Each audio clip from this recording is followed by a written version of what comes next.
അസ്സലാമു അലൈക്കും വറഹ്മത്തുള്ളാഹി വബറകാതുഹു. സഹോദരന്മാരെ, ആധുനിക കാലഘട്ടത്തിൽ ഇസ്ലാമിക പ്രവർത്തനങ്ങൾക്കും സേവനങ്ങൾക്കും വേണ്ടിയിട്ട് ഒരുപാട് കൂട്ടായ്മകൾ കാണാൻ കഴിയും.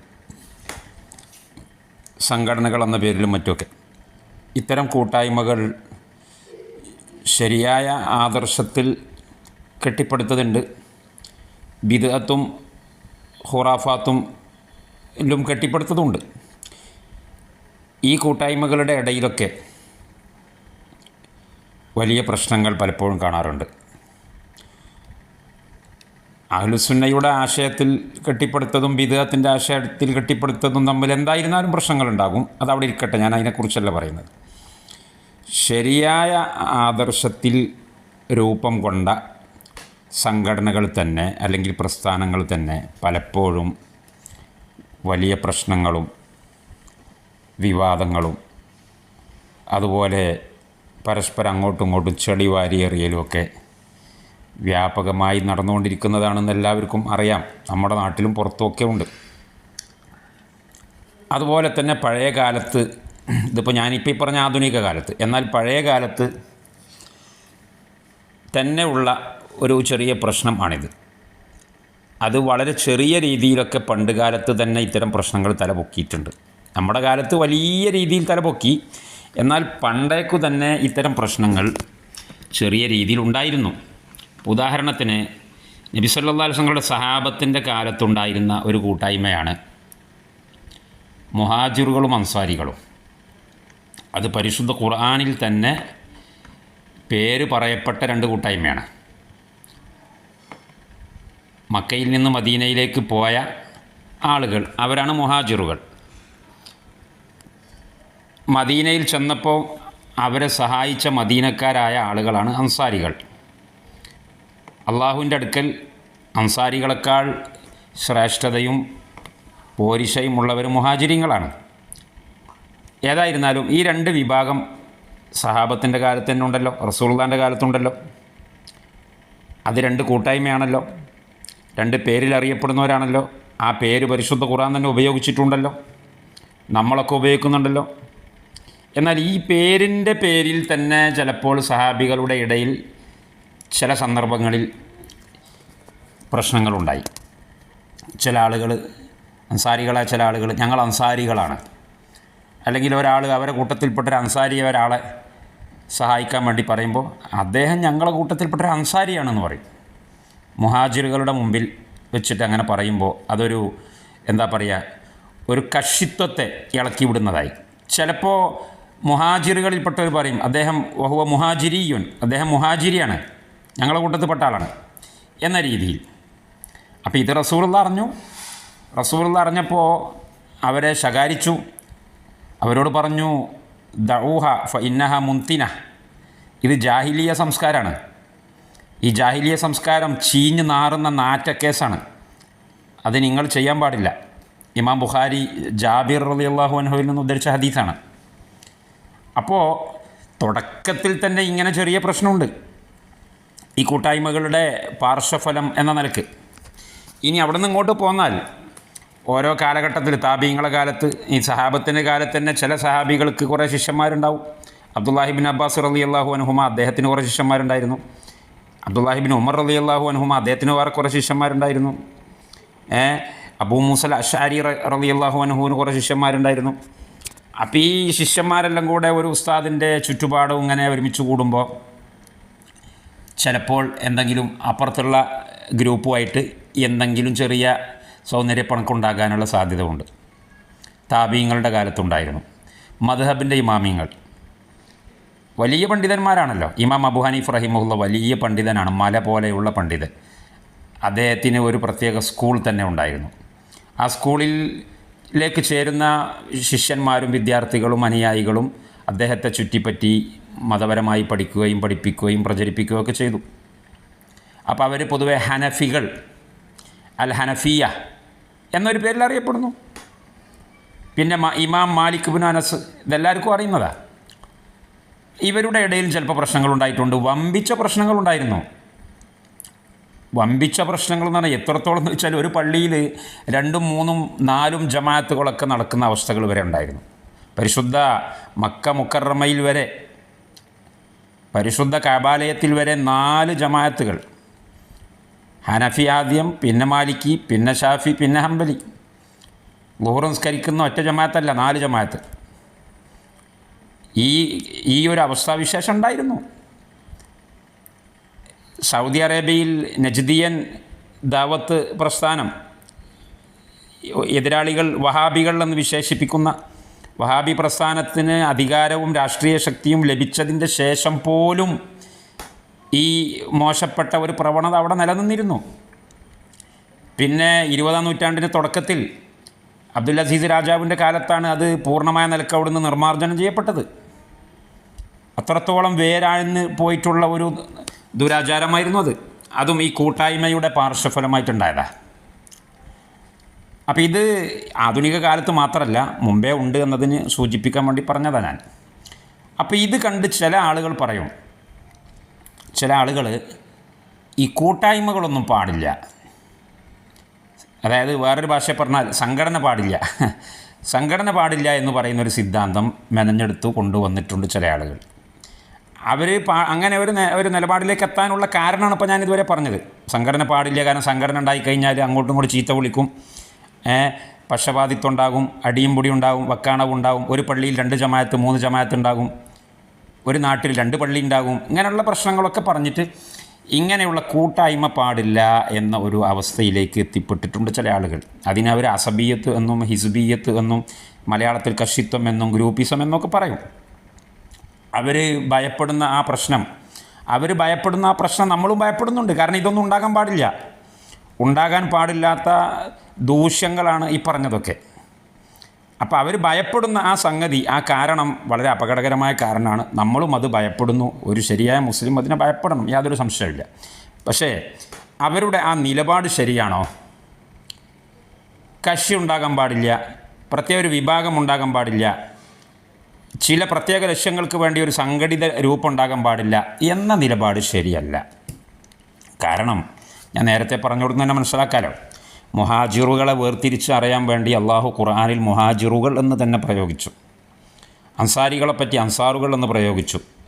അത് പ്രത്യേക ചില സ്വഭാവങ്ങളെ പരിഗണിച്ചുകൊണ്ടാണ്. കാരണം മക്കയിൽ നിന്ന് മദീനയിലേക്ക് ഹിജ്റ പോയവർ എന്ന ക്വാളിറ്റി ഉള്ളതുകൊണ്ട് ആ ക്വാളിറ്റിയെ ഉൾപ്പെടുന്ന ആളുകൾ അങ്ങനെ തിരിച്ചറിയാൻ വേണ്ടി മുഹാജിറുകൾ. മദീനയിൽ സഹായിച്ച ആളുകൾ, അതൊരു ക്വാളിറ്റിയാണ്. ആ ക്വാളിറ്റിയുള്ള ആളുകളെ തിരിച്ചറിയാൻ വേണ്ടി അൻസാരികൾ ഖുർആൻ പ്രയോഗിച്ചില്ലേ?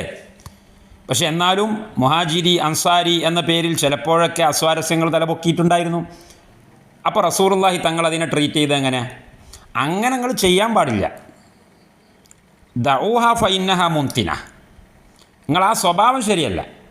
എന്തെങ്കിലും പ്രശ്നം ഉണ്ടാകുമ്പം 2 ഗ്രൂപ്പായിട്ട് സംഘടിച്ച് ഞങ്ങൾ മുഹാജിരികളാണ് നിങ്ങൾ അൻസാരികളാണ്, ആ രീതിയിൽ പെരുമാറരുത്. അത്രേ റസൂലുള്ള പറഞ്ഞിട്ടുള്ളൂ. പരിശുദ്ധ ഖുർആൻ തന്നെ ആ പേര് പ്രഖ്യാപിച്ചു. അപ്പോൾ അതുകൊണ്ട് പ്രശ്നങ്ങൾ ഉണ്ടാകുമെന്ന് കരുതിയിട്ട് തിരിച്ചറിയാൻ വേണ്ടിയുള്ള ഒരു ടൈറ്റിൽ നിരാകരിക്കണം എന്ന നിലപാട് ഇസ്ലാമിലില്ല. ടൈറ്റിൽ അവിടെ ഉണ്ടായിക്കോട്ടെ, അതിന് കുഴപ്പമൊന്നുമില്ല. അത് ബിദ്അത്തല്ല എന്നർത്ഥം. അത് പുത്തനാശയമല്ല, ഖുർആനിയാണ്, നബവിയാണ്, പ്രവാചക സംസ്കാരമാണ്. പരിശുദ്ധ ഖുർആൻ തന്നെ പറഞ്ഞിട്ടുണ്ട്, വജഅൽനാകും ശുഊബൻ വഖബായില ലിതആറഫു ഇന്ന അക്രമക്കും ഇൻദല്ലാഹി അത്ഖാക്കും. നിങ്ങൾ ഒരു വാപ്പയിൽ നിന്നും ഒരു ഉമ്മയിൽ നിന്നും വന്നിട്ടുള്ളവരാണ്, പക്ഷെ നിങ്ങളെ ഞാൻ വേറെ വേറെ അഡ്രസ്സുകളിലാണ് സംവിധാനിച്ചിട്ടുള്ളത്. അഡ്രസ്സ് വേണം. അത് ലിതആറഫു, നിങ്ങൾ പരസ്പരം തിരിച്ചറിയാൻ വേണ്ടി വേർതിരിഞ്ഞറിയണ്ടേ. അല്ലാതെ എല്ലാവരും കൂടി കലരില്ല, തമ്മിൽ അറിയില്ല, വേർതിരിഞ്ഞ് മനസ്സിലാവില്ല ആളുകളെ. അപ്പോൾ അതുകൊണ്ട് ഇന്ത്യക്കാരൻ, Hindi, Pakistani, Saudi, Qatari, Kuwaiti, Omani, അഫ്രീഖി, ആസ്യവി, അമരീക്കി, ഇത് പറയുന്നതിന് ഒരു കുഴപ്പമില്ല.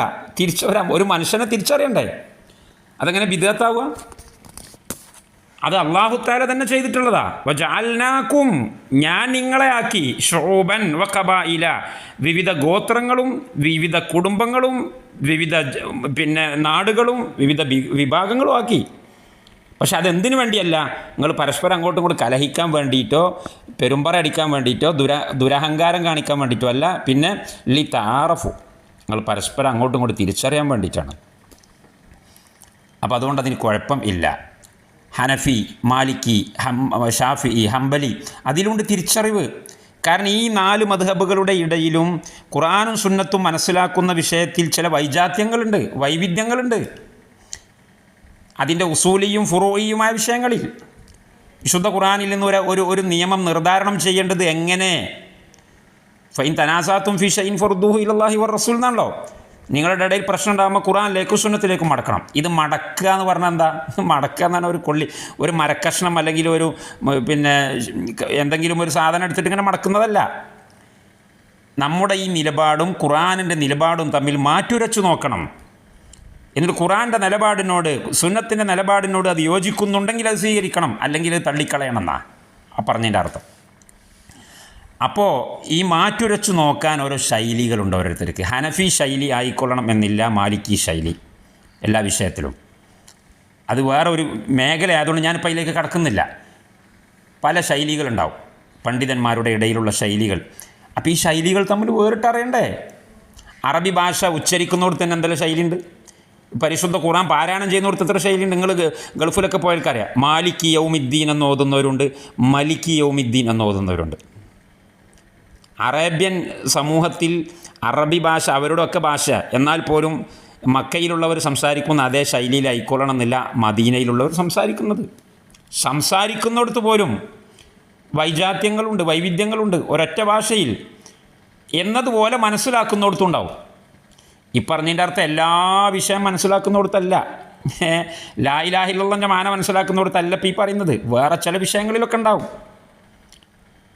അപ്പോൾ അതുകൊണ്ട് ഈ വൈജാത്യങ്ങളെ വേർതിരിച്ച് മനസ്സിലാക്കാൻ വേണ്ടിയിട്ട് ഒരു ടൈറ്റിൽ കൊടുക്കുന്നത് ഒരിക്കലും ബിദ്അത്ത് അല്ല, അനാചാരമല്ല. 7 പാരായണ രീതികളുണ്ടല്ലോ പരിശുദ്ധ ഖുർആൻ്റെ 7 ഓത്ത്. അൽ ഖിറാഅത്തു സബ എല്ലാവർക്കും അറിയുന്നല്ലേ. മക്കത്തും മദീനത്തും ഈജിപ്തിലും സിറിയയിലും എല്ലായിടത്തും ഓതപ്പെടുന്നു. ഓരോ ഓത്തിനും ഓരോ പേരുണ്ട്. ഓരോ ഓത്തിൻ്റെയും നേതാവായിട്ട് അറിയപ്പെടുന്ന ഓരോ ഇമാമിങ്ങളുണ്ട്. അതൊന്നും തെറ്റായ കാര്യമല്ല. അതൊക്കെ തിരിച്ചറിയാൻ വേണ്ടിയിട്ടും വേർതിരിഞ്ഞ് മനസ്സിലാക്കാൻ വേണ്ടിയിട്ടുള്ള സംഗതി. ചിലപ്പോൾ അത് വേണ്ടി വരും. ഭൗതിക രംഗത്തൊക്കെ ഉണ്ട്. ഒരു മരുന്നിനെക്കുറിച്ച് പറയുമ്പോൾ ഇത് ഏത് വകുപ്പിൽപ്പെട്ട മരുന്ന്, അലോപ്പതിയാണോ ആയുർവേദിക്കാണോ ചോദിക്കൂലേ? കാരണം അതുമായിട്ട് ബന്ധപ്പെട്ട് വേറെ കുറേ പ്രശ്നങ്ങൾ വരുന്നുണ്ടാവും. അപ്പോൾ അതൊക്കെ മനസ്സിലാക്കാൻ വേർതിരിച്ചറിയാൻ വേണ്ടിയിട്ടുള്ള സംഗതിയാണ്. എന്നാൽ അതിൻ്റെ പേരിൽ അടിപിടിയും വക്കാണവും കൊലപാതകവും അതുപോലെ ചീത്തവിളിയും വെറുപ്പും വിദ്വേഷവും ഒന്നും ഉണ്ടാക്കാൻ പാടില്ല. അങ്ങനെയൊക്കെ ഉണ്ടാകുമെന്ന് കരുതിയിട്ട് ഈ ടൈറ്റിലിനെ നിരാകരിക്കേണ്ട ആവശ്യമില്ല. വെറുപ്പുണ്ടാകും, അതുകൊണ്ട് നമുക്കത് വേണ്ട. തമ്മിൽ പ്രശ്നം ഉണ്ടാവും, അതുകൊണ്ട് ഇനി ഷാഫി എന്ന് പറയണ്ട, ഹനഫി എന്ന് പറയണ്ട. അങ്ങനല്ല. അങ്ങനെയാണെങ്കിൽ വെറുപ്പും വിദ്വേഷം ജാഹിലിയ സംസ്കാരം. അള്ളാഹുവിൻ്റെ റസൂൽ തന്നെ പറഞ്ഞു, മുൻതീന, നാറുന്നതാണ്, മാലിന്യമാണത്, നിങ്ങൾ ചെയ്യരുത് എന്ന് പറഞ്ഞു അള്ളാഹുവിൻ്റെ റസൂൽ സഹാബികളോട്. എന്നിട്ട് പോലും നിങ്ങൾ പരസ്പരം മുഹാജിർ അൻസാർ എന്ന പ്രയോഗം നടത്തരുതെന്ന് പറഞ്ഞില്ല. മുഹാജിറുകളെപ്പറ്റി മുഹാജിറുകളെന്നും അൻസാരികളെപ്പറ്റി അൻസാരികളെന്നും എന്ന് തന്നെ പറഞ്ഞത്. അത് ഖുർആൻ തന്നെ പറഞ്ഞതുമാണ്. അപ്പോൾ അതുകൊണ്ട് അതിൻ്റെ പാർശ്വഫലങ്ങൾ ഉണ്ട് എന്ന് കരുതിയിട്ട് ഇങ്ങനെ ഒരു പ്രയോഗം നടത്താൻ പാടില്ല എന്ന് അള്ളാഹുവിന് നിലപാടില്ല, അള്ളാഹുവിൻ്റെ റസൂലിന് നിലപാടില്ല, സഹാബത്തിനില്ല, കഴിഞ്ഞ കാലത്തെ മുസ്ലിം പാരമ്പര്യത്തിലുമില്ല. അപ്പോൾ അതുകൊണ്ട് അതിന് കുഴപ്പം ഇല്ല. പിന്നെ ആധുനിക കാലത്ത് വേറെയും ഒരു പ്രശ്നമുണ്ടായി. ആ പ്രശ്നം എന്താ? ഇസ്ലാമിന് ഒരു ഏകീകൃത നേതൃത്വം ഇല്ലാത്തൊരവസ്ഥ വന്നു. പഴയ കാലത്ത് ഖലീഫ് ഉണ്ടായിരുന്നു, അമീറുൽ മുഅ്മിനീൻ ഉണ്ടായിരുന്നു, ഭരണാധികാരി ഉണ്ടായിരുന്നു. നേർക്ക് നേരെയുള്ള ചെറിയ ചെറിയ തകരാറുകളൊക്കെ ഉണ്ടാവും. എന്നാലും അള്ളാഹുവിൻ്റെ ശർഅ് അനുസരിച്ച്, അള്ളാഹുവിൻ്റെ ശരീഅത്ത് അനുസരിച്ച് ഭരണം നടത്തിയിരുന്നവരായിരുന്നു. ചിലപ്പോൾ ഒരു വ്യക്തി എന്ന നിലക്ക് ഭരണാധികാരിക്ക് വല്ല കള്ളുകുടിയോ അല്ലെങ്കിൽ അഴിമതിയോ ഒരു വ്യക്തി എന്ന നിലക്കുണ്ടാവും. പക്ഷേ അദ്ദേഹം ഭരിച്ചിരുന്നത് ഖുർആനും സുന്നത്തും അനുസരിച്ചാണ്. വ്യത്യാസമുണ്ട്. അതുകൊണ്ടാണ് നമ്മളെ പഴയകാലത്തെ അഹ്ലുസുന്നയുടെ പണ്ഡിതന്മാർ പറഞ്ഞത് അത്തരം ഭരണാധികാരികൾക്കെതിരിൽ പൊട്ടിപ്പുറപ്പെടരുത്. കാരണം അവർ ഭരിക്കുന്നത് ഖുർആനും സുന്നത്തും അനുസരിച്ചാണ്. അവർ വ്യക്തി ജീവിതത്തെക്കുറിച്ചാണ് മോശപ്പെട്ട രാജാവ് അല്ലെങ്കിൽ നല്ല രാജാവ്, നല്ല ഭരണാധികാരി എന്ന് പറയുന്നത് വ്യക്തി ജീവിതത്തിലേക്ക് നോക്കിയിട്ടാണ്. കള്ളുകുടിയനാണ്, പക്ഷെ ആൾ ഭരിക്കുന്നത് ഇസ്ലാമിക ഭരണ, അദ്ദേഹത്തിൻ്റെ അടിസ്ഥാന നിയമങ്ങൾ ഖുർആനും സുന്നത്തുമാണ് എങ്കിൽ ആ രാജാവിനെതിരിൽ പൊട്ടിപ്പുറപ്പെടും. കാരണം കള്ളുകൂടി അയാളെ കാര്യമല്ല, അയാളും പടച്ചവനായിട്ട് ആയിക്കോട്ടെ, നാട് ഭരിക്കുന്ന വിഷയത്തിൽ പ്രശ്നമില്ലല്ലോ. അതിപ്പോൾ ഉമവി ഭരണാധികാരികൾ പലരും പ്രശ്നക്കാരാണ്. അബ്ബാസി ഭരണാധികാരികൾ പലരും പ്രശ്നക്കാരായിരുന്നു. പക്ഷേ അവരെ ഭരണം ഖുർആനും സുന്നത്തും അനുസരിച്ചുള്ള ഭരണമായിരുന്നു. അവരെ കീഴിലുണ്ടായിരുന്ന ഖാളിമാർ ഇസ്ലാമിക ഖാളിമാരായിരുന്നു. അപ്പം അതുകൊണ്ട് ഈ ഒരാൾ ഇങ്ങനെ കള്ളുടിച്ച് അല്ലെങ്കിൽ ഈ ഒരാൾ എന്തെങ്കിലും തോന്നിയാസം കളിച്ച് അതുകൊണ്ട് അയാൾക്കെതിരിൽ പൊട്ടിപ്പുറപ്പെടാൻ പാടില്ല. ഈ ഒരു സംവിധാനം ഏകദേശം ഉസ്മാനിയ ഖിലാഫത്തിൻ്റെ അവസാനം കാലം വരെ ഉണ്ടായിരുന്നു. പിന്നീട് അങ്ങനെ സംവിധാനം തന്നെ ഇല്ല. പിന്നെ ഉള്ള പൊട്ടിപ്പൊളിഞ്ഞ സംവിധാനങ്ങളാണെങ്കിൽ ഖുർആനും സുന്നത്തും അനുസരിച്ച് ഭരിക്കുന്നവരും അല്ല. വ്യക്തിജീവിതത്തിൽ അവർക്ക് വലിയ തകരാറുണ്ട് എന്നുള്ളത് വേറെയും ഒരു വിഷയം. ഒരുപാട് പ്രശ്നങ്ങൾ. ചുരുക്കി പറഞ്ഞാൽ മുസ്ലിം ഉമ്മത്തിന് നേതൃത്വം ഇല്ലാത്തൊരവസ്ഥ വന്നു. അപ്പോൾ ഒരു ഇസ്ലാമിക ഖിലാഫത്ത് കൊണ്ട് ഉദ്ദേശിക്കപ്പെടുന്ന എന്തെല്ലാം സംഗതികളുണ്ട്? ഒരുപാട് സംഗതികളുണ്ട്. ജമാഅത്തുകൾ വരെ അതിൽപ്പെട്ടതാ. ഷെയ്ഖുൽ ഇസ്ലാം ഇബ്നു തൈമിയ ഉൾപ്പെടെയുള്ളവരെ പറഞ്ഞു, ജുമായും ജമാഅത്തും നിലനിർത്തൽ വരെ ഒരു ഭരണാധികാരിയുടെ അധികാരപരിധിയിൽ വരുന്ന വിഷയങ്ങളാണ്. അത് നടപ്പാക്കൽ വേറെ ഒരുപാട് സംഗതികൾ വേറെ ഉണ്ട്. അപ്പം ഇത്തരം സംഗതികളൊക്കെ പൂർണ്ണമായോ ഭാഗികമായോ മുടങ്ങിപ്പോകാൻ കാരണമായി പോയിട്ടുണ്ട്. അതിൽ ഏറ്റവും മുടങ്ങി നിൽക്കുന്ന സംഗതിയാണ് ഇസ്ലാമിൻ്റെ ശത്രുക്കൾക്കെതിരിലുള്ള സമരം. പ്രത്യേകിച്ച് പറഞ്ഞാൽ പ്രതിരോധ സമരം. ഇസ്ലാമിൻ്റെ ശത്രുക്കൾക്കെതിരിലുള്ള പ്രതിരോധ സമരം ആകെ മുടങ്ങി. കാരണം നേതൃത്വം ഇല്ല. അതുപോലെ ഇസ്ലാമിക പ്രബോധനം മുടങ്ങി. വലിയ വലിയ വൈജ്ഞാനിക സംരംഭങ്ങൾ മുടങ്ങി. നേതൃത്വമില്ല. അപ്പം ഇങ്ങനെ ഒരവസ്ഥാവിശേഷം 20-ാം നൂറ്റാണ്ടോട് കൂടി വന്നപ്പോൾ മുസ്ലിം ലോകത്ത് വ്യാപകമായി ഉണ്ടായിട്ടുള്ള ഒരു പ്രവണതയാണ് സംഘടനാ സംവിധാനങ്ങൾ. സംഘടനാ സംവിധാനങ്ങൾ അങ്ങനെയാണ് വരുന്നത്. നമുക്ക് ദാവത്ത് നടത്താൻ സംഘടന വേണം, അല്ലെങ്കിൽ അത് മുടങ്ങിപ്പോകും. നമുക്ക് മയ്യിത്ത് പരിപാലനം നടത്താൻ സംഘടന വേണം, അല്ലെങ്കിൽ അത് മുടങ്ങിപ്പോകും. പള്ളികൾ നിർമ്മിക്കാൻ സംഘടന വേണം, അല്ലെങ്കിൽ അത് മുടങ്ങിപ്പോകും. സമരം ചെയ്യാൻ സംഘടന വേണം, പ്രതിരോധത്തിന് സംഘടന വേണം. ഇസ്ലാമിക സാമ്രാജ്യത്തിൻ്റെ നിലനിൽപ്പിനും വ്യാപനത്തിനും പ്രവർത്തിക്കാൻ വേണ്ടി സംഘടന വേണം. അള്ളാഹുവിൻ്റെ ശരീഅത്തിൻ്റെ സംരക്ഷണത്തിന് വേണ്ടി അള്ളാഹുവിൻ്റെ വിധിവിലക്കുകൾ പലതും ഇവിടെ നിലനിർത്തി കൊണ്ടുപോകാൻ സംഘടനാ സംവിധാനങ്ങൾ വേണം. മുസ്ലിം സമുദായത്തിൻ്റെ ശാക്തീകരണത്തിന് വേണ്ടി പ്രവർത്തിക്കാൻ, ചാരിറ്റി പ്രവർത്തനങ്ങൾക്ക് വേണ്ടി പ്രവർത്തിക്കാൻ, വൈജ്ഞാനിക പ്രസരണത്തിന് വേണ്ടി, ഖുർആൻ ഹിഫ്ള് ചെയ്യിപ്പിക്കാൻ, അത് പഠിപ്പിക്കാൻ, ഇതിനൊക്കെ ഒരു സംഘടിത രൂപമില്ലഞ്ഞാൽ ഇതൊക്കെ വള്ളത്തിലായി പോകും എന്ന തിരിച്ചറിവിലൂടെ 20-ാം നൂറ്റാണ്ടോടുകൂടി മുസ്ലിം ലോകത്ത് വ്യാപകമായിട്ട്, കേരളത്തിൽ മാത്രമല്ല വ്യാപകമായി സംഘടിത രൂപങ്ങളുണ്ട്. ഓരോ സംഘടനക്കാർക്കും ഓരോ മേഖലയായിരിക്കും. എല്ലാവരും ഒരേ കാര്യം നോക്കൂല. ഖുർആൻ പഠിപ്പിക്കാൻ വേണ്ടി മാത്രം പ്രവർത്തിക്കുന്ന സംഘടനകളുണ്ട്. ലോകത്ത് മുഴുവനും കറങ്ങി നടന്ന് സഞ്ചരിച്ച് നടന്ന് ദഅവത്ത് നടത്തുന്ന സംഘടനകളുണ്ട്. ഇസ്ലാമിക സാഹിത്യം കേന്ദ്രീകരിച്ച് പ്രവർത്തിക്കുന്ന സംഘടനകളുണ്ട്. ഇസ്ലാമിലെ സ്ത്രീകളുടെ ശാക്തീകരണത്തിന് വേണ്ടി പ്രവർത്തിക്കുന്ന സംഘടനകളുണ്ട്. അങ്ങനെ കുറേ വിഷയങ്ങളുണ്ട്. അപ്പോൾ ഇത്തരം സംഘടനകൾ ഉണ്ടാകുമ്പോൾ സ്വാഭാവികമായിട്ടും അത് നേതൃത്വം നഷ്ടപ്പെടുമ്പോൾ ഉണ്ടായിത്തീർന്നിട്ടുള്ള വമ്പിച്ച നഷ്ടം ഒരു പരിധി വരെ നികത്താൻ, ഒരു പ്രദേശത്ത് ഇസ്ലാമിൻ്റെ ശത്രുക്കൾ കടന്നാക്രമിക്കുമ്പോൾ ജിഹാദ് ചെയ്യാൻ അവിടെ നേതൃത്വം ഇല്ല. അപ്പോൾ ആ ഒരു പ്രദേശം, ഇപ്പോൾ ഗസ, നമ്മളിപ്പോൾ നിലവിലുള്ള ലൈവായിട്ടുള്ള പ്രശ്നമാണ് ഗസ. ഗസയിലേക്ക് ഇസ്ലാമിൻ്റെ ശത്രുക്കൾ കടന്നാക്രമിക്കുമ്പോൾ നേതൃത്വം ഇല്ല എന്ന് പറഞ്ഞിട്ട് തൊള്ളയും പൊളിച്ചിരിക്കാൻ പറ്റുമോ? ഇല്ല. അപ്പോൾ അവിടെ ഒരു സംഘടിത രൂപമുണ്ട്, അല്ലെങ്കിൽ ഉണ്ടാവും, അല്ലെങ്കിൽ ഉണ്ടാവണം. ആ സംഘടനയാണ് അവിടുത്തെ ഇമാമിൻ്റെ പദവിയിൽ ആ പ്രവൃത്തി നിർവഹിക്കുക. അപ്പോൾ സ്വാഭാവികമായിട്ട് ആ സംഘടനക്ക് ഒരു പേരുണ്ടാവും. അതിനൊരു എന്താ പറയുക, ഒരു അമീർ ഉണ്ടാവും, ഒരു ഖായിദ് ഉണ്ടാകും, ഒരു റയീസ് ഉണ്ടാവും, ഒക്കെ ഉണ്ടാവുമല്ലോ. അങ്ങനെ വേറെ സംഘടനകളുണ്ടാവും. സംഘടനകൾ കുറേ ഉണ്ടാകുമ്പോൾ അതിൻ്റെ ഇടയിൽ പ്രശ്നങ്ങളുണ്ടാവും. മനുഷ്യന്മാരല്ലേ, അസ്വാരസ്യങ്ങളുണ്ടാവും.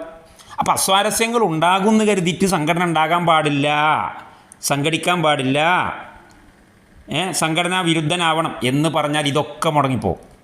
ദാവത്ത് മുടങ്ങും, ഈ ഇൽമു നശ്ർ ചെയ്യൽ മുടങ്ങും, ഖൈരിയായ ഒരുപാട് പ്രവർത്തനങ്ങൾ മുടങ്ങും, ഒക്കെ മുടങ്ങും. അപ്പോൾ അതുകൊണ്ട് സംഘടന ഉണ്ടാകാൻ പാടില്ല എന്നത് ഒരിക്കലും ശരിയായ നിലപാടല്ല. ഖുർആനും സുന്നത്തും പഠിപ്പിച്ചതിന് നേരെ വിരുദ്ധമായ നിലപാടാണ്. പക്ഷേ ഇവിടെ നമ്മൾ സൂക്ഷിക്കേണ്ട എന്താണെന്ന് ചോദിച്ചാൽ, ഈ സംഘടനയുടെ പേര് പറഞ്ഞുകൊണ്ട് വൈരാഗ്യ ബുദ്ധി ഉൽപ്പാദിപ്പിക്കാൻ പാടില്ല, കക്ഷി വഴക്കുകൾ ഉണ്ടാക്കാൻ പാടില്ല. ഓരോ സംഘടനയിലും ന്യൂനതകളുണ്ടാകും. ഇത് മുസ്ലിം ഉമ്മത്തിൻ്റെ കൂട്ടായ്മ അല്ല. ഇത് മുസ്ലിം ഉമ്മത്തിൻ്റെ ഏകകണ്ഠമായ കൂട്ടായ്മയാകുമ്പോഴാണ് അവിടെ തെറ്റുപറ്റാതെ ഇരിക്കുക എന്ന പ്രശ്നം വരുന്നത്. മുസ്ലിം ഇജ്മാഉൽ ഉമ്മ, ജമാഅത്തുൽ മുസ്ലിമീൻ ആവുമ്പോൾ അവിടെ തെറ്റുണ്ടാവില്ല, മാസൂമാണ്, പാപ്പ സുരക്ഷിതമാണ്. എന്നാൽ ഇത് ജംഇയ്യാത്തുൽ മുസ്ലിമീനാണ്, ഇത് മുസ്ലിമീങ്ങളുടെ വേറെ വേറെ സംഘടനകളാണ്. അപ്പോൾ അതിൽ ഓരോ സംഘടനക്കും ഉണ്ടാവും പ്രശ്നം. നിങ്ങൾ എത്ര വലിയ സൂപ്പിയായാലും സലപ്പിയായാലും സുന്നിയായാലും സംഘടനയാണല്ലോ, ഏതാനും വ്യക്തികളുടെ കൂട്ടായ്മയാണല്ലോ, ആണ് അതിൽ പ്രശ്നം ഉണ്ടാകും. ചെറുതോ വലുതോ ആയ പ്രശ്നങ്ങളുണ്ടാകും. അപ്പോൾ എന്താ ചെയ്യേണ്ടത്? പരസ്പരം പല്ല് കുത്തി മണപ്പിക്കാൻ പാടില്ല. ഓരോ സംഘടനക്കാർ അവനവൻ്റെ പോരായ്മകൾ നികത്താൻ നോക്കുക. ഒരു സംഘടന മറ്റേ സംഘടനൻ്റെ പോരായ്മയെക്കുറിച്ച് പറയണ്ട. അപ്പോൾ ഒരു ആരോഗ്യകരമായ ഒരു അന്തരീക്ഷം ഇവിടെ നിലനിൽക്കും. തമ്മിൽ കുറ്റം പറയാതെ, ഞാൻ ചെയ്യേണ്ടിയിരുന്ന പണി അവൻ ചെയ്യുന്നുണ്ടല്ലോ അൽഹംദുലില്ലാ, ഇനിയിപ്പോൾ ഞാൻ അതിൽ കൈയിട്ട് വരാൻ പോകണ്ട. അവൻ ചെയ്തുകൊണ്ടിരിക്കുന്ന പണി ഇനിയിപ്പോൾ ഞാൻ പോയിട്ട് ചെയ്തിട്ട് അതിൽ എന്ത് ചെയ്യണ്ട, ഒരു മത്സരം ഉണ്ടാക്കാൻ പോകണ്ട. ഓനത് ചെയ്തോട്ടെ, ഞാൻ വേറെ ഒരുപാട് മേഖലകൾ ഇവിടെ ഉണ്ടല്ലോ. ഇവിടെ തൊഴിലവസരം ഇല്ലാത്തൊരു പ്രശ്നം ഇവിടെ ഇല്ല. ഇസ്ലാമിക മേഖലയിൽ തൊഴിലവസരം ഇല്ലാത്ത പ്രശ്നമേ ഇല്ല, അത് ഉണ്ടാവില്ല. തൊഴിലാളികളെ കിട്ടാത്ത പ്രശ്നമുള്ളൂ. അപ്പോൾ അതുകൊണ്ട് ഓരോരുത്തരും എടുക്കുന്ന പണികൾ അവരെടുത്തോട്ടെ. അവരെ കുറ്റം പേറി അവരെ കുറ്റം അന്വേഷിച്ചുകൊണ്ട് നമ്മൾ നടക്കണ്ട. അവരുടെ ഭാഗത്ത് നമ്മളൊരു കുറ്റം കണ്ടിട്ടുണ്ടെങ്കിൽ അത് ഗുണകാംക്ഷ മനോഭാവത്തോടു കൂടി ഉണർത്തി കൊടുക്കുക, ഗുണകാംക്ഷ നസീഹത്തോടു കൂടി. അല്ലാതെ എൻ്റെ ഒരു കൂട്ടായ്മ ജയിക്കണം, ഓൻ്റെ കൂട്ടായ്മ പരാജയപ്പെടണം, എൻ്റെ കൂട്ടായ്മ മാത്രമേ ഇസ്ലാമുള്ളൂ അല്ലെങ്കിൽ സുന്നി ഉള്ളൂ എന്ന നിലപാടിലേക്ക് പോകുന്ന ആ ഒരു സൈഡ് ഇഫക്റ്റ് നമുക്കുണ്ടാകരുത്. സൈഡ് ഇഫക്റ്റ് ഇപ്പോൾ ഉണ്ട്, നിലവിലുണ്ട്. സുന്നികൾ തന്നെ സുന്നികളെ ചീത്ത പറയാണ്, സലഫികൾ തന്നെ സലഫികളെ ആക്രമിക്കുകയാണ്. അതുണ്ടായത് എന്ന് കരുതിയിട്ട് സുന്നി സംഘടനകൾ സലഫി പ്രസ്ഥാനങ്ങൾ പിരിച്ചുവിടാനും പാടില്ല. അതൊക്കെ ഇവിടെ വേണം. അത് പല ശൈലിയിലുണ്ടാവും. ദാവത്തിൻ്റെ മേഖല ശ്രദ്ധിക്കുന്നവർ, സാഹിത്യ മേഖല ശ്രദ്ധിക്കുന്നവർ, ജിഹാദിൻ്റെ മേഖല ശ്രദ്ധിക്കുന്നവർ, രാഷ്ട്രീയ മേഖല ശ്രദ്ധിക്കുന്നവർ, ഓരോ മേഖല ഉണ്ടാവും. ഖുറാൻ്റെ മേഖല ശ്രദ്ധിക്കുന്നവർ, അറബി ഭാഷയുടെ മേഖല ശ്രദ്ധിക്കുന്നവർ, അതൊക്കെ ഉണ്ടാവും. തമ്മിൽ ഖൈർ ഫല്യതനാഫസിൽ മുത്തനാഫിസൂൻ ഫീ ദാലിക ഫല്യതനാഫസിൽ മുത്തനാഫിസൂൻ വസ്സാബിഖൂൻ അസ്സാബിഖൂൻ. അല്ലേ? ഖൈറിൻ്റെ വിഷയത്തിൽ മാത്രം മത്സരിക്കുക, അല്ലാതെ അപ്പുറത്തുള്ളവൻ്റെ പോരായ്മ ഇപ്പുറത്തുള്ളവൻ്റെ കുറ്റം എന്നിട്ട് വെറുതെ അങ്ങോട്ടും ഇങ്ങോട്ടും പ്രശ്നം ഉണ്ടാക്കുക, സ്വഭാവം പെരുമാറ്റമൊക്കെ മോശമാക്കുക. എന്നിട്ട് അതിൻ്റെ ഒക്കെ ഉത്തരവാദിത്വം ഈ കൂട്ടായ്മയുടെ പെരടിയിലിട്ട്. കൂട്ടായ്മയല്ല ഇതിനൊന്നും ഉത്തരവാദിത്വം. കൂട്ടായ്മയെ ഖുർആൻ അംഗീകരിച്ചിട്ടുണ്ട്. പ്രത്യേകിച്ച് മുസ്ലിം ഉമ്മത്തിന് ഇത്തരം കാര്യങ്ങളൊക്കെ നിർവഹിക്കാൻ പറ്റിയ ഒരു ഒറ്റ ബോഡി അഥവാ ഒരു ഖിലാഫത്ത് ഇല്ലാത്ത കാലത്ത് ഈ പണികളൊക്കെ അവിടെ നടക്കണ്ടേ? മുടങ്ങിപ്പോകാൻ പാടില്ലല്ലോ. അപ്പോൾ അതുകൊണ്ട് അത്തരം കൂട്ടായ്മകൾ അനുവദനീയാണെന്ന് മാത്രമല്ല, നിർബന്ധമായിരിക്കും. ചിലപ്പോൾ മാലാ യത്തിമുൽ വാജിബു ഇല്ലാ ബിഹി ഫഹുവ വാജിബുൻ എന്നാണ് ഉസൂലിൻ്റെ നിയമം. ഒരു നിർബന്ധിത സംഗതി നടപ്പിലാകാൻ അനിവാര്യമായ എന്തെല്ലാം വഴികളുണ്ടോ ആ വഴികളും നിർബന്ധമായിരിക്കും. ഒരു സംഗതി നിർബന്ധ, ആ സംഗതി നടക്കണമെങ്കിൽ ഇന്ന സംഗതി ഉണ്ടാവണം എങ്കിൽ ആ രണ്ടാമത്തെ സംഗതി നിർബന്ധമായിട്ട് വരും. അങ്ങനെയാണ് അതിൻ്റെ വശം. അപ്പോൾ അത് അന്നലക്ക് ഇത്തരം കൂട്ടായ്മകളൊക്കെ നിർബന്ധമാണ് എന്ന് തന്നെ പറയുന്നതാണ് ശരിയായ വശം. അല്ല സംഘടന പാടില്ല എന്ന സിദ്ധാന്തം തെറ്റാണ്, പൊട്ടത്തരാണ്, ബുദ്ധിശൂന്യതയിൽ നിന്നുണ്ടാകുന്നതാണ്. സംഘടിക്കുക. പക്ഷേ നമ്മളെപ്പോഴും സൂക്ഷിക്കേണ്ടത് സംഘടന കൊണ്ട് ഒരുപാട് ഫിത്തന ഉണ്ടായിട്ടുണ്ട്. ഇന്നിപ്പോൾ നമ്മളത് അനുഭവിച്ചുകൊണ്ടിരിക്കണം. അതിൻ്റെ കെടുതികൾ മനുഷ്യൻ്റെ മനസ്സൊന്നതിൽ ദൂഷിച്ച് തമ്മിൽ ഒരൊറ്റ സംഘടനയിലുള്ള രണ്ടാൾക്കാർ പോലും നമ്മൾ ഐക്യമില്ല, പിന്നെ മറ്റേ സംഘടനക്കാരെ പറ്റി പറയണോ? പക്ഷെ എന്ന് കരുതിയിട്ട് സംഘടന പാടില്ല എന്നുള്ള അവസ്ഥയിലേക്ക് നമ്മൾ പോകാനും പാടില്ല. നിർബന്ധമാണ്, കൂട്ടായ്മകൾ നിർബന്ധമാണ്. പക്ഷേ കൂട്ടായ്മകളുടെ ഇടയിലുള്ള ബന്ധങ്ങൾ സ്നേഹത്തിൽ അധിഷ്ഠിതമായിരിക്കണം. പരസ്പരം കരുണയിൽ, പരസ്പരം ഗുണകാംക്ഷ മനോഭാവത്തിൽ അധിഷ്ഠിതമായിരിക്കണം ബന്ധങ്ങൾ. അല്ലാഹു സുബ്ഹാനഹു വ തആല അത്തരം ഒരു അവസ്ഥയിലേക്ക് നമ്മുടെ ഈ മുസ്ലിം കൂട്ടായ്മകളൊക്കെ കൊണ്ടെത്തിക്കുമാറാണ്.